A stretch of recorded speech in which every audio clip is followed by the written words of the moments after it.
Part of the reason that Bitcoin is attractive to people is because we all have the sense right now, and that's certainly part of the reason why so many of you are here tonight, is that there's a little bit too much tyranny going on.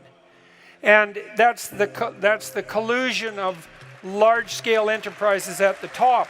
And so there are attempts to push back on that by developing decentralized systems. And the idea that we could develop a decentralized standard of universal value, which is what money is very interesting idea. I've done what I could to think through the Bitcoin proposition, and it makes sense, but that doesn't mean it's right. Dr. Jordan B. Peterson, a prominent philosopher and psychologist, recently issued a grave warning regarding decentralization and Bitcoin.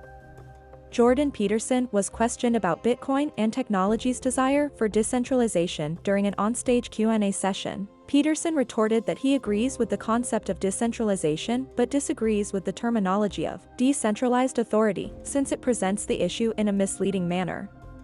He doesn't believe that compelling others to do our bidding or coercing them to fulfill our immediate desires is how people achieve their deepest purpose. The distribution of duty and destiny is the benefit of decentralization instead. A grim warning for Bitcoin and its supporters is given by Peterson at the end of the film, and he also reveals whether or not Bitcoin is in his portfolio. So be sure to watch it all the way through. Consider liking or subscribing to the video if you like finance-related stuff. I like the idea of decentralized, I wouldn't say power, because again, I think that's the wrong way of construing the situation, because as soon as you think about decentralized power, then you've fallen into the clutches of those who think that power is the fundamental motivation. I really do think it's an unbelievably pathological presupposition, because what it presupposes is that, well, if everyone had their own choice, what they would choose is to compel others to do their will. And I don't believe that's true. I mean, I think it's true under some circumstances, but as I said before, I think that's only true when things degenerate. Because I don't think that we find our highest meaning in the compulsion of others to do our will. And I don't believe that we can find the meaning that sustains us in life by forcing others to grant our short-term wishes. I think that's an extraordinarily counterproductive way to live. And I think that the fact that psychopaths fail is evidence for that. Right? Psychopaths are people who have the proclivity to use instrumental compulsion on others. For a psychopath, you're the source of whatever gratification can be extracted in the short term.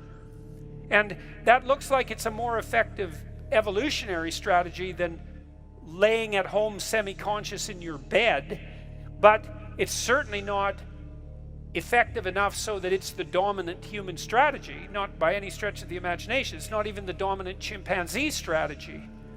It isn't the distribution of power that's the advantage to decentralization. It's the distribution of destiny and responsibility. There was a point to all that. Part of the reason that Bitcoin is attractive to people is because we all have the sense right now, and that's certainly part of the reason why so many of you are here tonight, is that there's a little bit too much tyranny going on. And that's the collusion of large-scale enterprises at the top. And so there are attempts to push back on that by developing decentralized systems. And the idea that we could develop a decentralized standard of universal value, which is what money is very interesting idea. I've done what I could to think through the Bitcoin proposition, and it makes sense, but that doesn't mean it's right. You know, I went to a Bitcoin conference a while back, and it was full of Bitcoin enthusiasts, and of course all they wanted to hear was enthusiastic things about Bitcoin, and fair enough, you know, because it's not like I'm a great fan of the fiat currency that allows governments to print money and inflate away value, because that punishes people who are sensible and who make the proper sacrifices. It's inflationary, as you're all seeing right now. It's a very bad idea. And to give the centralizers that power, I think it's not a good idea. Now, that doesn't mean that Bitcoin is the right solution. And part of the problem with introducing a radical solution like Bitcoin, and it's radical because it would change the way we undertake all our trade, is that it probably won't do just the things you think it will do, right? Because when you change a system that is so complex you don't understand it, like when you disrupt the supply chain to hypothetically control COVID, all sorts of things happen that you don't expect, which is what conservatives always remind liberals. It's like, don't be thinking that your revolutionary change is only going to bring about the positive things that you envision, because you don't know what you're mucking about with. We could, in principle, and this seems to be what's happening, is allow a variety of currencies to battle with one another on the competitive landscape, and we sort of have that internationally because every currency has to trade against every other currency. And now we've added cryptocurrency to that mix, and that seems to me to be a good experimental option. And maybe Bitcoin will aggregate to itself the value that its adherents claim, but that remains to be seen, and it doesn't mean it's a pathway without pitfalls, right? Because we imagine Bitcoin was successful and all of a sudden we never had any control over, we really never were able to exercise control over our monetary system again, because that's what it would mean, because it really is decentralized. And if Bitcoin and the blockchain technology truly obtained the upper hand, we would have put our economic system outside of the political domain. Now, you can make a case that maybe that would be an okay thing, right? Because you don't want the standard of value subordinate to political machination. But it also means that it's no longer subordinate to the collective will, the collective express will of the people as manifested in the electoral process.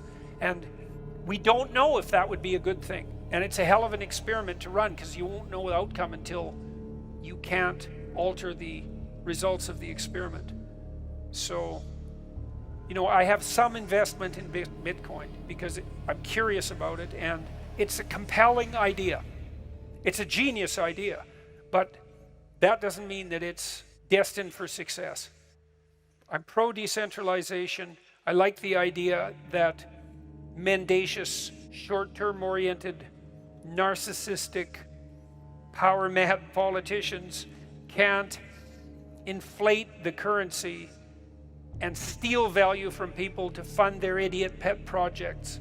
But, revolutionary changes usually bring about radically unintended consequences. So, and I think that's why the marketplace is still toying with Bitcoin, instead of rushing headlong into its embrace, let's say. So that's what I think about Bitcoin. In the section below, please share your thoughts and views. Additionally, make sure you like this video by turning on post alerts and subscribing to the channel to get more content like it.